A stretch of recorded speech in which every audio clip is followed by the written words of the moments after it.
My name is Melisa Bonetti Luna. I am an opera singer. I do a lot of classical concerts, primarily opera, a lot of traditional opera, and also a lot of contemporary, modern work, premieres, workshops.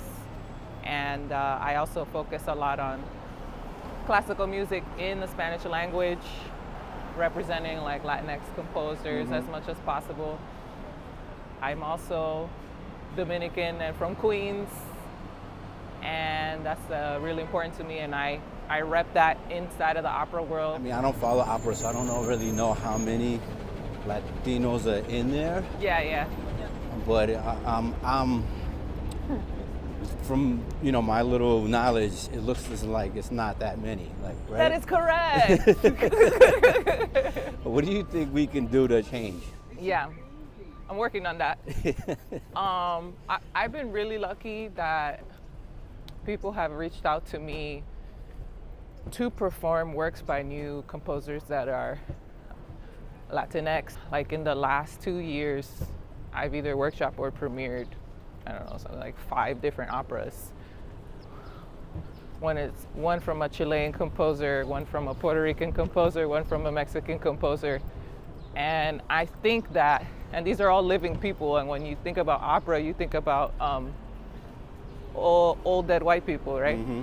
So I think the way to do it is to collaborate with living composers who are writing music right now about what's happening today. And we're both a resource for each other. Mm-hmm. Like when I have a concert coming up, I reach out to people and I say, hey, I've seen the work that you're doing. Would you allow me to use your music in a performance? Right. So I can amplify your voice. In turn, it's amplifying my voice. In turn, it's amplifying the community's voice. Mm-hmm. And for us to have representation inside of the classical performing arts. So that's what I do. Like next year, I have 3 different projects in 3 different cities. I tell the audience, like, oh, this composer lives here. He is, this is what he likes to write about, and this is what his stories are about, and so forth, blah, blah, blah. So I think that's the way to do it. So I'm working on it.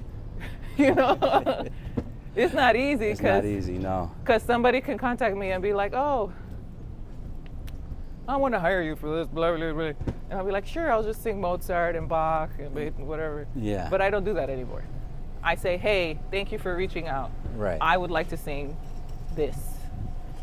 And that requires more work because then the music is not so easy to just get, like some of the older stuff. And then it's also, does the audience want to hear that, right? Meaning, like, if somebody's... I think they do. Yeah? Yeah, I think they do. Like, no matter where the audience comes from, I think they're I think they want something new. What songs have been kind of need to get retired when it comes to opera? that your opinion. Okay, do you know this one? Ready? I don't know this one. Oh, you know this one. I'm gonna look it up when you tell me. I'm just gonna give you the melody, and you tell me if you heard it in a pasta commercial before. Okay.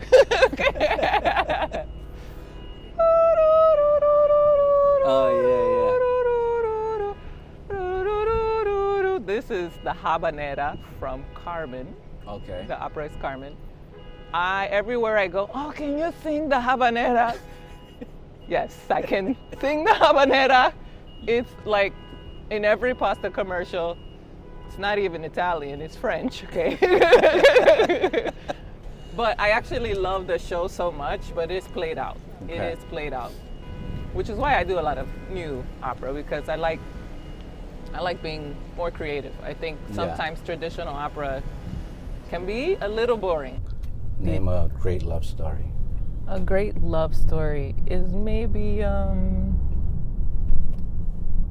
Bohème, La Bohème. I guess mostly the Italians, yeah. But a lot of operas, I don't know if you know this, like end in tragedy. No, I didn't know that. Almost all of them is like a death or a murder every time. But usually there's a great love story in the middle. And it drives people into insanity and then they kill each other or something. Jesus. Yeah. What language sings the most? Like, cause I'm a very dramatic person. Yeah. Like the most torturous stories. Torturous? The German stories. Yeah. Yes. The German stories. But it's hard to and it's hard to sound pretty in German. Mm-hmm. Because the language is a harsh language. They all talk about the Nachtigall, which is like a certain dove-like bird or something. So every song has like the Nachtigall, or it's talking about like your loved one. So like the word for love is Lieben, my love. Lieben. Meine Liebe. Meine Liebe. My love.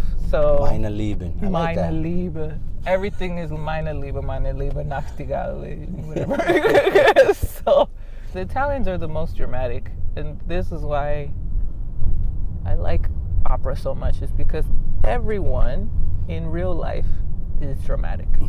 We just have a very good way at holding it inside. But in opera, you can let it all out. Right. To the extreme. Like a telenovela. Well, when I was growing up, there were actually a lot of Italian people here. Oh, was it? Yeah. They In Corona? In Corona, yeah. They all ran away. Like in Bushwick, I went to a pizzeria and they were saying that first there were like Germans there, Oh, okay. and then Italians came, Yeah. and then Latinos. Yeah. You see this pizza spot here? Yeah. So when it used to be Italian in this neighborhood, we used to buy pizza here for a quarter. Now it's Angelo's. Now it's like Latin- $3.99. Angelo has passed on. We all were very sad when he passed away, but this is like an OG spot. Okay. Is Yeah. this something like after school or? After school, yes, definitely after school kind of thing. I have like 50 family members in this 5-block radius. Okay. They'd be like, "Oh, you took a picture for Angelo." Yeah, let's go over there. Definitely. And then the taco spot is over here, but I don't know. That's the best taco spot in Corona. This Is one. it? This one right here. Yeah. Do they? I remember coming over here. So I have a funny story about Corona. Uh-huh. I'm not sure if it's Corona or Elmhurst because they're like neighbors, right? Oh, yeah. Elmhurst is just like. So I 10 was minutes here. My cousin brought me over here. Yeah. Years ago. Probably Yeah. like over 15 years ago, right? And we go into like a bar, and I'm like, okay, there's a lot of women in here, right? Uh-huh. There's a lot of men. Everybody's dancing. Yes. So we go sit at a table, and my cousin, so they come and they ask us if we want to drink or whatever, right? Yeah. So we get some like beers or whatever. And then I'm like, yo, why are these good looking women dancing with these Ugly. ugly old ass men, right? So then my cousin was telling me, he's like, yeah, they dance for money, like, and then on the Could have been right here. They would have one of these. So there's a sign that says like $20 gets you like 3 dances. I don't really remember the numbers, That's but so funny. I was like, I can't believe. I was like, yo, this is actually probably better than being a stripper, I'm assuming, because you're just dancing. Like you're dancing salsa, merengue, bachata. This is a genius idea. Genius. So how many languages do you know?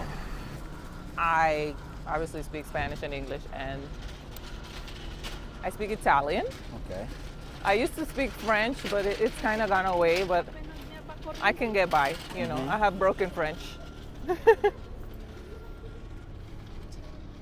And then I would say I sing in more languages than I speak because I have diction training. Right. So I also have sung in German, Russian, and Mandarin. And then I've done some like ensemble singing, which is not soloist music, where you're singing in a group and you have to come in, and in my world it's called sight reading. You basically look at something for the first time and you have to read it right off the page and make as little mistakes as possible because rehearsal time is limited, you know? So, but it's not to say that you have to be necessarily a better musician in New York to get the jobs. It's just very fast-paced like everything else here. Yeah. Yeah. And what neighborhood? This is Corona, right? We're in Corona. This is where I grew up. How was that? Corona is so different from the rest of America, Right. as are a lot of different places. Even different than New York itself, right? Different than even New York. Yeah, yeah. I mean, and I feel like that's very similar for a lot of places in Queens, where you have these cultural hubs. Yeah, I think it's you start to appreciate places like this when it's not so gentrified, right? Oh, there's no gentrification here. And There's so- no gentrification. There was a few people on Segways a few months ago, and they came for like 2 days and they never came back. But I mean, I mean, back in the days, I remember Corona, like, was considered like a bad neighborhood, right? Is it still like that now? Oh, I don't think about it that way, and Right. I don't know if it's because I'm from here. So like, if you're from somewhere, maybe Right. because you know each corner, you know the spots.